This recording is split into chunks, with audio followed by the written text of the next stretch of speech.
Hello, ladies and gentlemen. Welcome back to Bluebaggers Edge. And we are here with some fresh news. Well, news that really hasn't happened as yet. It's not official, but it's being run by enough publications out there to pretty much say it's official, and it just hasn't officially been announced yet by the Carlton Football Club, which again makes me wonder, how is this getting leaked? But anyway, it is with regards to our new football boss being appointed, and it is that man that is highly sought after and has been spoken about in the media at Port Adelaide, Chris Davies, who is set to jump from Port to Carlton and become the new Blues footy boss, as you can see here, which is being reported on Code Sports by Jay Clark and Matt Turner. Now, it is being also publicised in The Age, Herald Sun. Herald Sun, of course, is aligned with Code Sports, but it's now being picked up far and wide. So, as you can see here, there's 51 comments above this little advertisement here. So a lot of people are getting involved in this news. And I'll just read a couple of lines here via the article, and it is written here. Carlton is set to appoint highly rated Port Adelaide football manager Chris Davies as its new football boss in a massive boost for the Blues next season. The Herald Sun revealed earlier this month he was Carlton's #1 target, and the Blues are almost certain to land their man for 2026 after weeks of talk. So it's interesting they use that language there. It's like almost certain. Well, is it or is it not? It just really summarises the state of journalism and football media if they can't actually straight report facts. But as I said, it is being reported across a number of different publications, not just the Herald Sun. So there is some substance to it, but just interesting language usage there. It says it means Davies will head up Carlton's football department for next season after a long stint at Port Adelaide alongside former coach Ken Hinkley. Now, Chris Davies was at Port Adelaide. He started there in 2014, so has been there for well over 10 years, a decade. In any job is long enough, but probably makes sense now why he wants a little bit of a change-up. And he's been spoken about in really glowing terms in terms of being, a potential CEO, club CEO down the track. So great operator by the sounds of it. And yeah, we just, again, have to back in Graham Wright. He knows his stuff and, obviously went and targeted him for a reason. And again, it's just a domino that's fallen now, or at least, a bit of a jigsaw piece that's fallen into place here for the Carlton Football Club off field.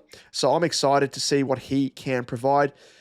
And it's interesting as well because there was conjecture as well that Chris Davies actually may have stuck around with Port Adelaide due to the fact that he does have a strong relationship with Josh Carr, who is the new, senior coach for Port Adelaide, going into the role vacated by Ken Hinkley.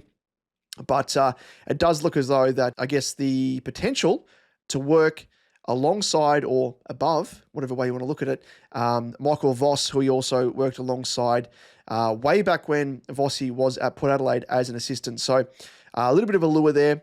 And, just speaking to that as well, I've read a few things online on Twitter, and it's made me think as well. And I'd love to know your thoughts, but Chris Davies obviously having that existing relationship with Michael Voss, is it a good thing or is it a bad thing? Because I've heard both sides of the argument, one side being the fact that, maybe the fact that he has, a bit of an existing relationship, obviously it would be a working relationship, professional relationship, but does that extend beyond that? Is it more of a friendship? And I think in this role as, head of football or football boss, you want someone that is going to be objective and not have any, what do they call it, skin in the game, so to speak, because, if it comes to pass where, 2026, we don't start that well, and it looks as though Michael Voss needs to be parted ways with, shown the door, whatever you want to call it, you'd want to think that Chris Davies has that objectiveness to him where he's like, okay, I'm just going to separate the relationship I have with Voss and any friendship, anything else, to make an objective call if need be, because we don't want anyone, being chummy, being friends. Of course, you want to be friendly and everything else, but, coming into this role, I imagine Graham Wright has done his due diligence and homework and everything else and made sure that this isn't going to happen. But again, that's just one side of the argument. The other side is it's a benefit because Chris Davies comes in, not completely blind. He knows how Michael Voss operates as, as a coach, as a leader. and can work with him and hit the ground running, so to speak, in 2026. So I'm kind of in both sides of the argument, but again, not knowing the inner workings side of things, it's just conjecture.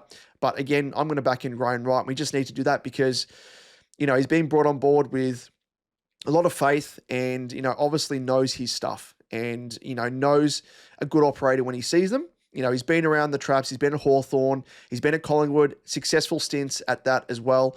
And I've got full faith that we have got the right man. There was a bit of, speculation that potentially Jimmy Bartell may have come in. I don't know if it was going to be for this role, but it was floated somewhat. So that was quite interesting. I don't know if Jimmy Bartell is potentially still going to come in a different role, assistant coach maybe. Who knows? But that was kind of a word going back quite a number of weeks ago now, maybe even in season at sort of the 2/3 of the way through the season, because Jimmy Bartell featured on Eddie McGuire's podcast, I think it was, or they've even got a podcast together, I think. So maybe it was spoken about on that. But Jimmy Bartell spoke glowingly about Graham Wright and potential being there that maybe he'll work with him and the potential to work at the Carlton Football Club that I had no idea about, but he apparently supported Carlton as a youngster prior to being drafted to Geelong. But, he spoke about the pull to come to the club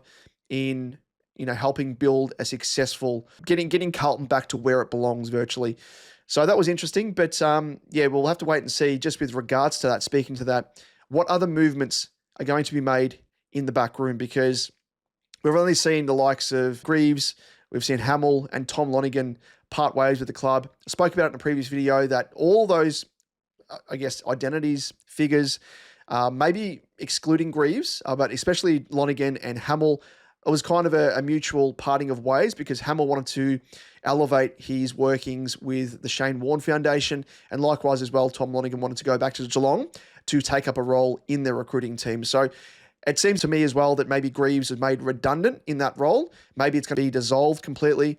So it seems as though from the outside looking in that those three changes have come off the back of mutual agreements where they've wanted to part ways. And we haven't really been at the point where we want to make definitive decisions on whether we pay out contracts on these other assistant coaches if they are under contract, or we don't yet have, confirmation from opposition assistant coaches that we're targeting that they are keen to come on board. Because, of course, as we know, there's still 8 teams in the running for the premiership in 2025. So it's a bit hard to sort of come out and announce things and part ways with our existing assistant coaches if we wanted to do that, which I expect us to do so.